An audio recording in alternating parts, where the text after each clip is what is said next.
1978. Two young filmmakers, John Carpenter and Deborah Hill, began shooting a film about a babysitter being stalked by evil incarnate. Shot in 20 days, on a budget of just over $300,000, the film went on to make over $50 million, and until recently was the highest-grossing independent movie ever. It's influenced a generation of filmmakers and film-goers, and its title has become synonymous with movie horror: Halloween. Today, Deborah Hill is a player, one of the busiest producers in LA, but she remembers Halloween. What I like about horror films is the fact that they really get you to react. For me, the films were a way to kind of leap from reality into some sort of great fantasy. We're all afraid of the same things. We're all born afraid of death, of loss of loved ones, loss of abandonment from our parents, pain, injury. All of it is the same. We're all afraid of the same things, which makes a movie that deals in our fears universal. One of my first jobs was a script supervisor working on a movie called Goodbye, Norma Jean. And then I met John Carpenter when he directed Assault on Precinct 13. And I was his script supervisor and assistant editor. And then we decided to collaborate on Halloween. Irwin Yablans actually came up with the idea of setting it in Halloween. And we were searching for a story, you know, what could the story be? And because we were very limited, in fact, they wanted babysitters. So, and I'd been a babysitter, and I had all these great stories. But when he called and came up with the brilliant idea of using the themes of Halloween to tell our story, it was like a gold mine. I thought, what if we made a film in one night? We could probably do it real cheap because we'd use one set. We'd do it all in a couple of days or a couple of weeks. And then I thought about the most horrific night of the year, Halloween. No one had ever made a movie about Halloween. And I picked up the telephone and called John Carpenter, who was in my mind at the time because of Assault on Precinct 13. And I said, what do you think of the title Halloween? Expecting him to perhaps balk. He got it right away. And he told me right off the bat that he could make the picture for 4 weeks for $300,000. I said, John, let me see what I can do. I wasn't in this horror films until John Carpenter came to me with this film. And he said, I have a film and low budget, and he said $300,000. I said, $300,000? He said, well, yeah. And I said, what's the stories about? He said, it's about a babysitter to be killed by the boogeyman. The word babysitter clicked with me because every kid in America knows what a babysitter is. We went to a list of scares. You know, like imagine if, you know, you're in bed with your boyfriend and he goes down to get some water or Coke or something and comes back with a sheet trying to pretend he's a ghost, but it's not him. It's all these kinds of things that we wrote down, all these scares, and then we decided to weave the scares into the story. Basically, it was a complete 50-50 collaboration. I wrote the first draft, laying in the kids, the teenagers, the teenage talk, the girl talk amongst each other. And John came back with a pass for the Sam Loomis character, which was played by Donald Pleasance. So all the stuff about evil and everything is really John's. I met this 6-year-old child with this blank, pale, emotionless face and the blackest eyes, the devil's eyes. The opening shot of the picture took an entire day to film. It's actually 2 shots. We took it from Touch of Evil, one of our favorite Orson Welles films. We set up so that we would start in the front of the house and we would actually go all the way through, creep in the window, see them kissing, go through the back of the house, open up the drawer, pick out the knife, and by the way, those were my hands. And then we would go in through the living room and up the steps and into the bedroom. And while we were up there shooting that scene, downstairs, all the electricians and grips were running around crazy trying to reset the lights for when we turned around and came back through the house. The fact that we had a new tool at the time to kind of help us with that, the Steadicam. It was pretty ambitious because most of the time on low-budget shows you didn't really spend a lot of time with the look. Every town has a haunted house, and in Haddonfield, it belongs to the Myers family. We slept up there. Anybody who's a fan of the film remembers Nancy Loomis. Wow. I'd like to tell you that a lot of mysterious, weird things happened or that we had this big passionate love scene, but in fact, as soon as everybody was gone and we got up there, we just sort of looked at each other and we're so tired. We just conked out. The end. Not quite. The Halloween crew used other locations in and around Pasadena. All right, what you're looking at is the original Halloween street. And I felt like this had the look we needed. Overhanging trees, could be anywhere. And yet on film, they don't look like rich people live here. They just like Beaver Cleaver lives here. The filmmakers also used the stately homes of West Hollywood. Hi, I'm Brian Andrews, Tommy Doyle from Halloween. Over there was Lindsay's house. That was the house where I first saw the boogeyman, and I gotta tell you, that really scared me.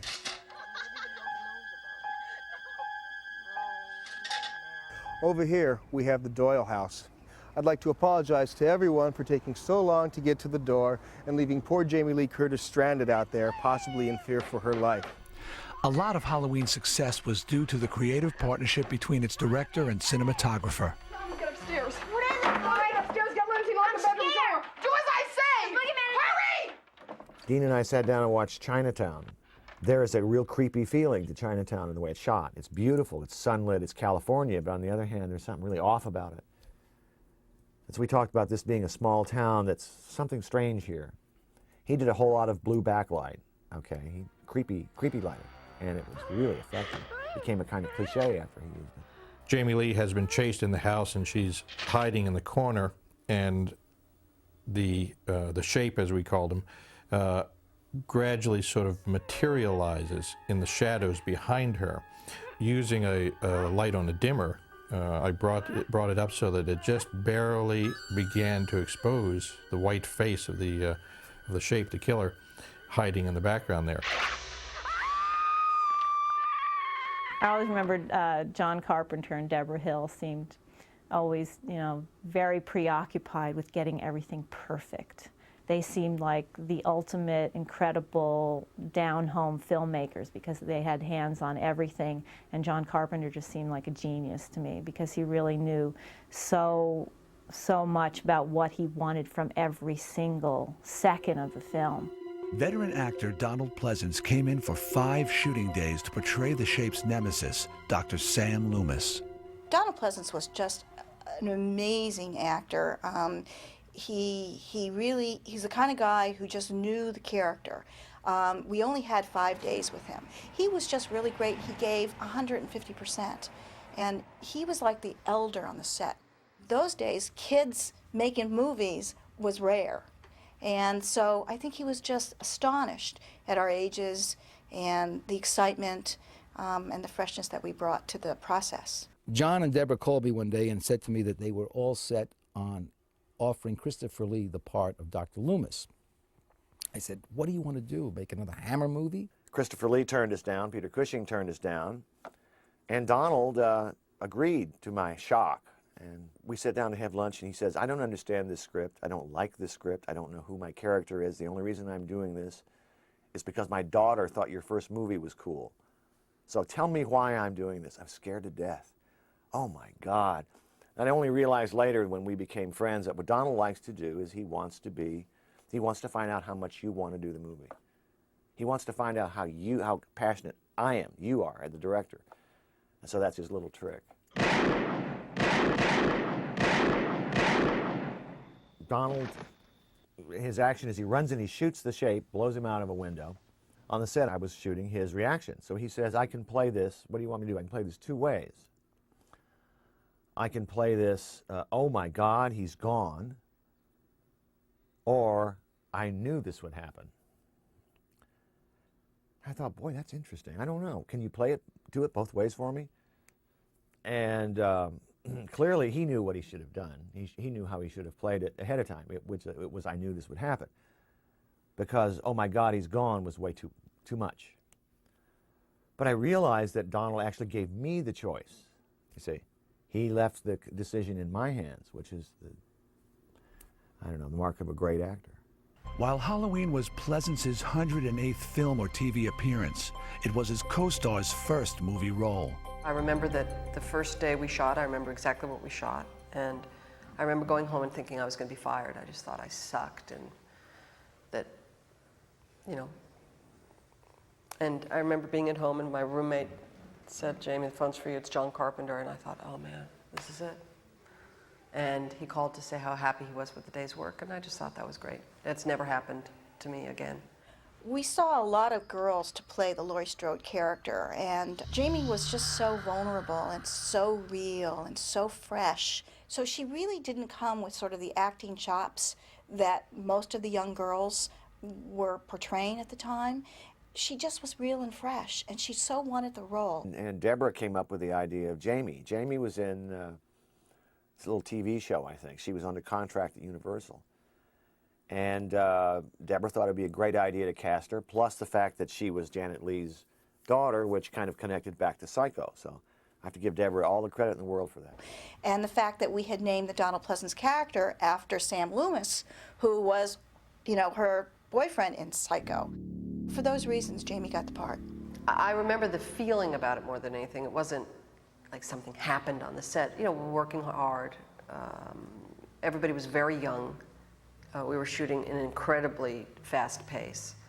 The entire makeup, wardrobe, prop department was in a tiny Winnebago. Here I was with these 18, 19, 20, 22-year-old guys primarily, and a lot of people's girlfriends and friends and family all creating this movie. So that remains the thing that was special about it for me. And whenever you make a horror movie, you have a great deal of fun. If you make a drama or a comedy, it's a nightmare. It's ugly, it's horrible, okay? Because the subject matter, everybody gets very serious, especially comedies. Boy, they're tough. But a horror movie, everybody starts loosening up, and the more blood you bring out, the more fun it is, the more people get killed, the crew is laughing and joking. It's like a picnic. And so that whole feeling was kind of rolling through Halloween.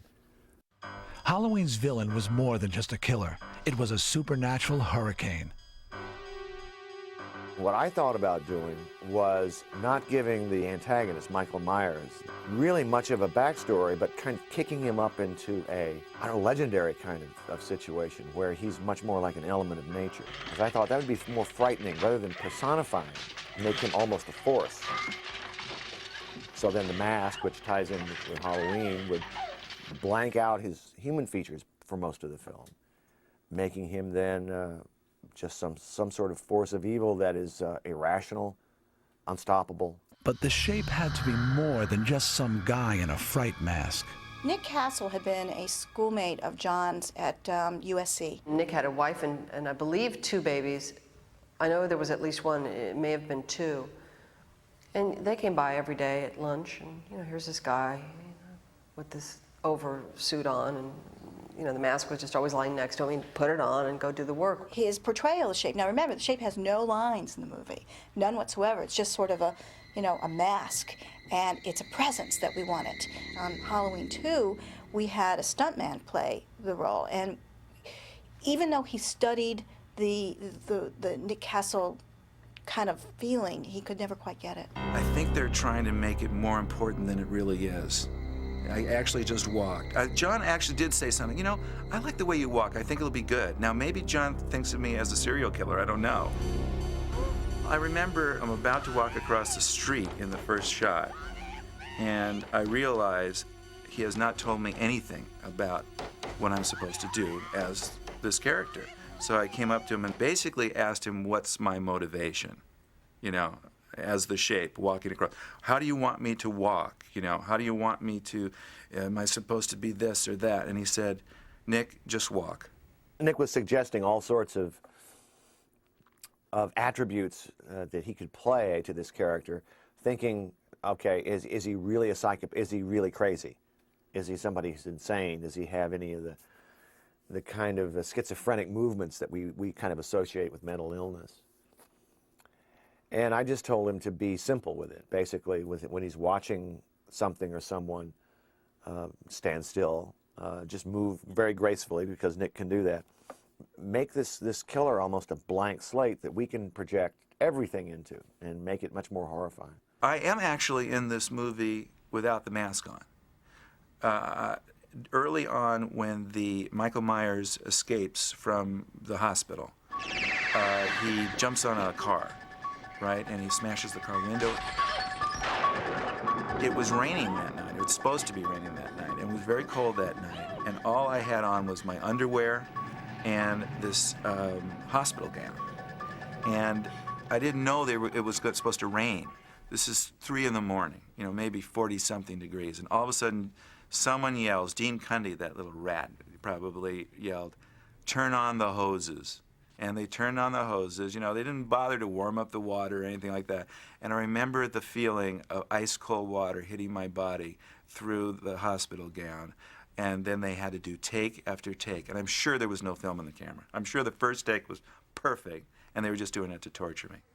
I think he really gave the movie something.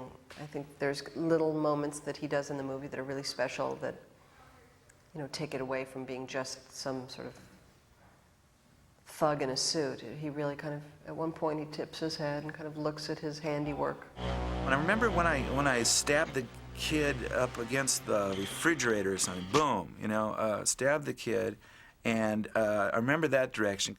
John said, "Tilt your head this way, tilt your head that way, like you're looking at him." And everyone loves that. Well, he was so agile and subtle, and he made a great shape because of that. Well, I needed to go pick up some trick-or-treat shots, second unit, and I wanted them where trick-or-treaters went by and suddenly there stands the shape. So not only was I going to direct the second unit, but I brought the costume and I was going to be the shape. So I put this shape costume on, and of course I'm so much tinier than Nick, and in dailies it was so hilarious because the shape had shrunk. One of the most famous faces in horror almost had a completely different look. John assigned me the task of finding some choices for the Halloween mask. And I picked up 2 that looked like really good, legit choices. One was an Emmett Kelly mask. Emmett Kelly was a classic clown with a big red nose, stupid hair, and a big smile, big blue smile on his face. And I thought, how frightening, how grotesque. The first Michael Myers mask was actually a William Shatner from Star Trek masks that we kind of changed a lot. We opened up the eye sockets, we changed the hair, we did something to the skin tones to make it this white, pasty kind of mask. And it was kind of scary because it was sort of featureless.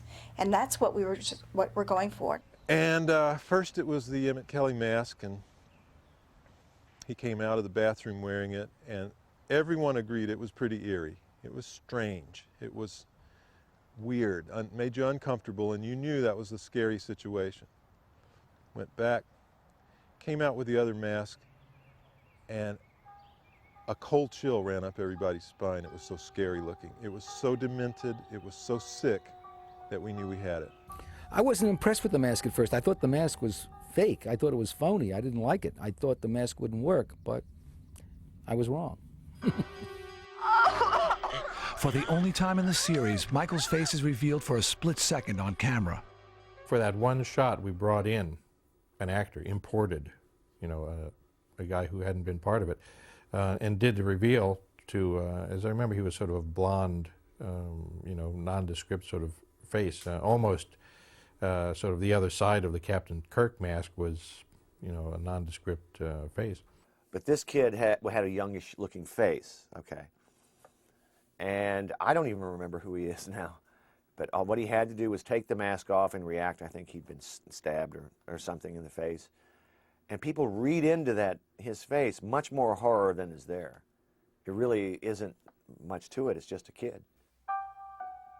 The film's lack of blood was offset by one of its most distinguishing features, Carpenter's brilliantly menacing score. I had to do the music to Halloween in about 3 days. I mean, I had to do the whole score so I could go in and perform it and get out. My dad had taught me 5/4 time on a set of bongos when I was young. So just to teach me some rhythms. They're not 4/4 time, it's off one. And so I decided just to do that as an octave on a piano.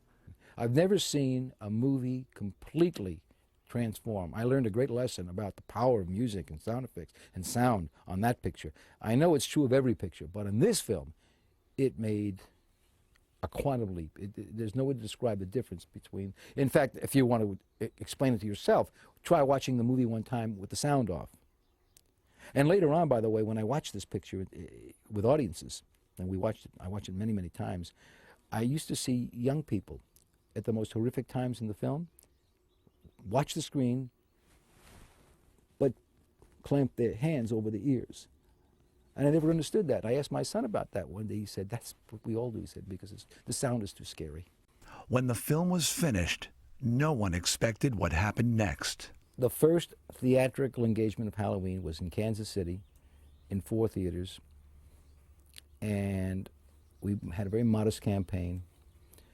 I remember getting the first phone call on Friday night about midnight and finding out that we'd done $200 a theater. And I went to bed that night thinking, well, it'll get distributed, we'll do all right. The next night, we'd gone to $800 a theater. The following night, we'd gone to $1,600 a theater. And by the end of the week, we were doing $1,500 to $2,000 a theater. I've never seen word of mouth spread like it did in Kansas City. It was the most exhilarating experience. Everybody was surprised by its success. And it didn't succeed right away. It was something that built over, 3 or 4 months. And even then, it wasn't like I walked down the street and people were going, hey, Laurie Strode, all right. I mean, again, 1978, it certainly did very, very well. And it made, a lot of other people a lot of money. And for me, it gave me a movie career. Most pictures, they open and they go down. And this picture was just the opposite. It opened and went up. There were 2 exhibitors in Boston that I used to sell pictures to, and they had made some money on Halloween. They called me up and they asked me, Irwin, how did you make the picture? How much did it cost? How do you do it? What do you do? The next thing I know, they hired a young filmmaker, and they took the picture and practically shot it frame for frame. Another man came along and hired Jamie Lee Curtis and made a picture called Terror Train, which just about duplicated Halloween on a train. And so it went. Finally, I turned to my partners and I said, this is nuts. We've got to make another Halloween. The first time I saw the film with an audience, it was, I think it's called the Egyptian Theaters in Hollywood, the kind of seedy part of Hollywood and Vine. It wasn't fixed up then.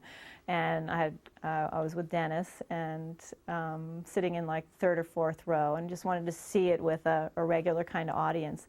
And there was this really big guy sitting behind me. And when that scene came up where I say, see anything you like this, the guy behind me goes, hot damn, you bet your ass I do. One person I'll never forget in Boston, we screened the film one time, and it was a large audience, and by the 4th resurrection, somebody yelled out, you dumb bitch, you deserve to die. I think the simplicity of the story and the way it was told is what made the movie really unique. How many 20-year-old pictures do you have that keep their popularity? Halloween is the Gone with the Wind of the horror movies. The last shot of the film, looking down at the empty grass there, and then a little montage of all the places we've been, evil never dies. You can't kill it. He has no morality. You don't know where it's coming from.